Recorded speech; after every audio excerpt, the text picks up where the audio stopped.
അപ്പോൾ ആ പാത്രത്തിലും വെള്ളമുണ്ട്, ഈ ജലാശയത്തിലും നിറച്ച് വെള്ളമുണ്ട്.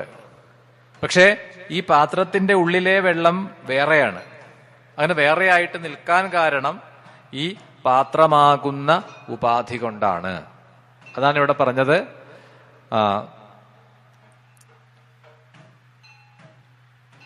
ഭഗ്ന ശരീരേന്ദ്രിയ സംയുക്തോ ലീലാമാത്ര പ്രയോജന ഭഗ്നേ ഘടേ ഘടാകാശോ മഹാകാശേ പ്രലീയതേ തദ്വത് ദേഹവിനാശേന ജീവസ്തു ശിവതാം ഗത തസ്മാൽ പുണ്യാനി പാപാനി മിഥ്യാരൂപാണി സത്യത മോക്ഷാപ്യേവം തതസ്ത്വം തു സ്വാത്മാനം ബ്രഹ്മരൂപിണം മത്വാ ശോകം വിമുഞ്ചാച ബ്രഹ്മവിഷ്ണാദിദേവത.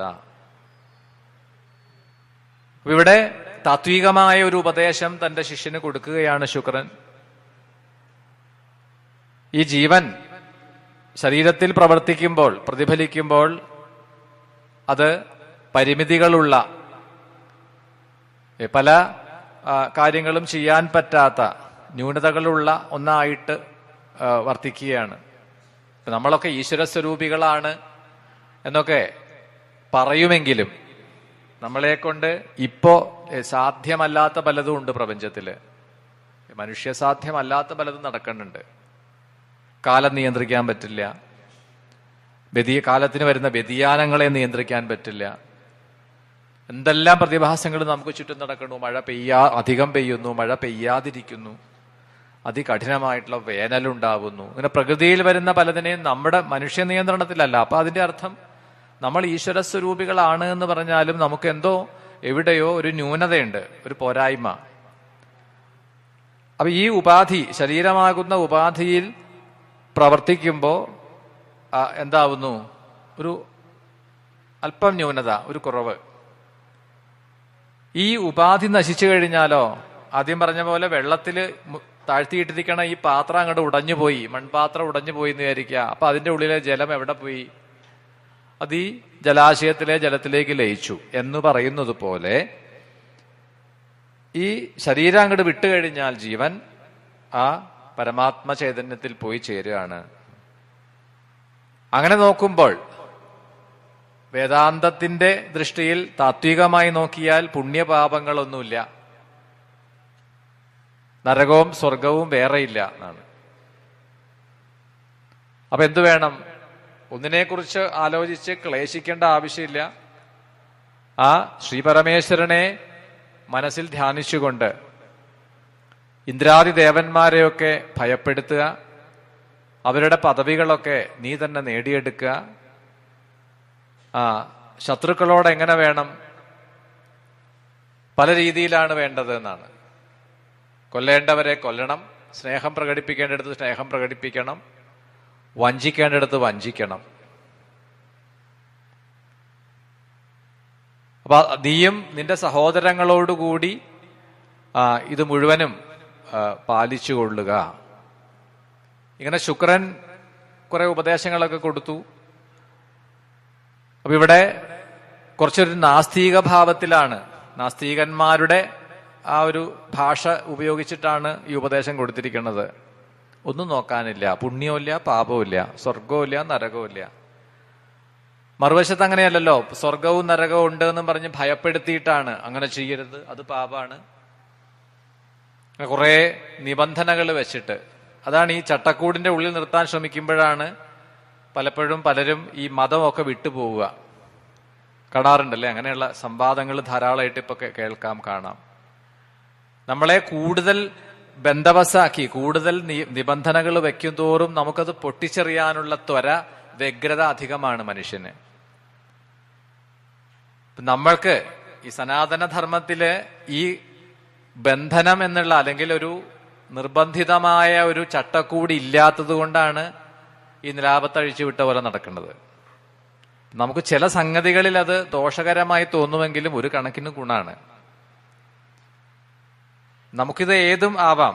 ഇവിടെ ഇരുന്ന് ഇത് പറയാം, ഇതേ വേദിയിൽ വേണമെങ്കിൽ നാളെ ഒരു നാസ്തികനെ വിളിച്ചിരുത്തി പ്രഭാഷണം ചെയ്താലും നമ്മൾ കേൾക്കാനിരുന്നു കൊടുക്കും. നമുക്കങ്ങനെ ഇതൊന്നുമില്ല.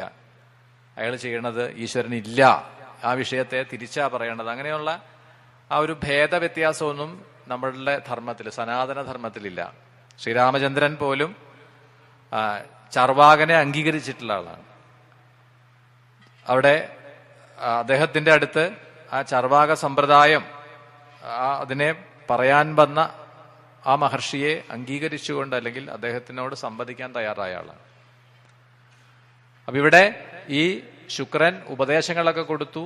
എന്നിട്ടാണ് ലോകം മുഴുവൻ കീഴടക്കിക്കൊണ്ട് ഈ ശൂരപത്മാസുരൻ തന്റെ പ്രയാണം ആരംഭിക്കുകയാണ് ചെയ്തത് എന്ന് പറഞ്ഞു.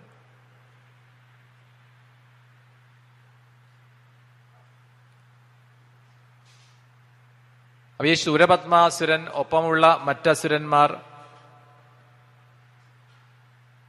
ഈ താരകനൊക്കെ ശൂരപത്മന്റെ ഗണത്തിൽപ്പെടുന്നതാണ്. താരകാസുരനെ സുബ്രഹ്മണ്യൻ നിഗ്രഹിച്ചു എന്ന് നമ്മൾ മുൻപ് പറഞ്ഞുവെങ്കിലും ആ ആസുരകാണ്ഡത്തിലാണ് അവരുടെ ചരിത്രം കൂടുതലായിട്ട് വരണത്. അപ്പൊ സകലയിടങ്ങളിലും ഈ ശൂരപത്മാസുരനും മറ്റു അനുജന്മാരും സൈന്യങ്ങളോടുകൂടി ചെന്ന്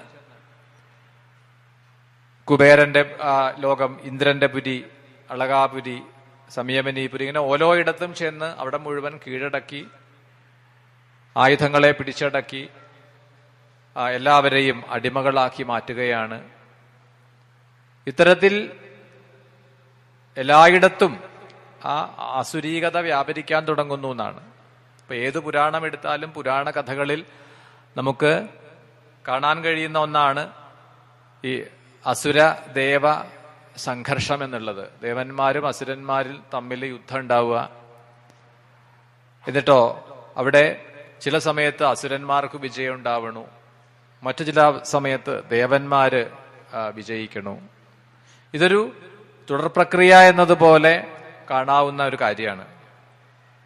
ഇത് നിർത്താൻ പറ്റില്ലേ, അവസാനിപ്പിക്കാൻ പറ്റില്ലേ?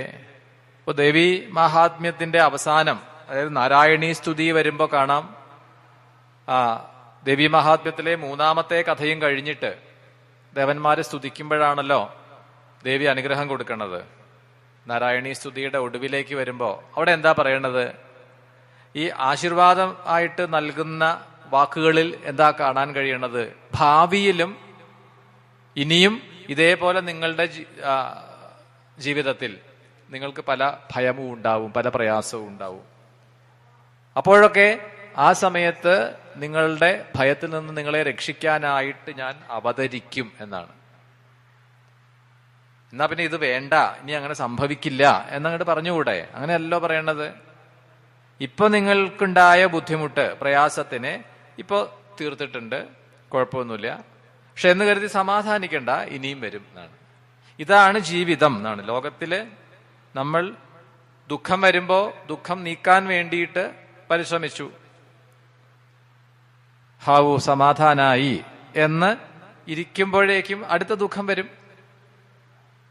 ഇതങ്ങോട്ട് കഴിഞ്ഞ് നമ്മൾ പറയില്ലേ, നടു നിവർത്തിയില്ല, അതിനു മുമ്പ് അടുത്തത് എന്നാണ്. ഒരു പ്രശ്നം കഴിഞ്ഞ് അതിനുള്ള പരിഹാരം കണ്ടെത്തി സമാധാനിക്കുമ്പോഴേക്കും അടുത്തത് വരികയാണ്.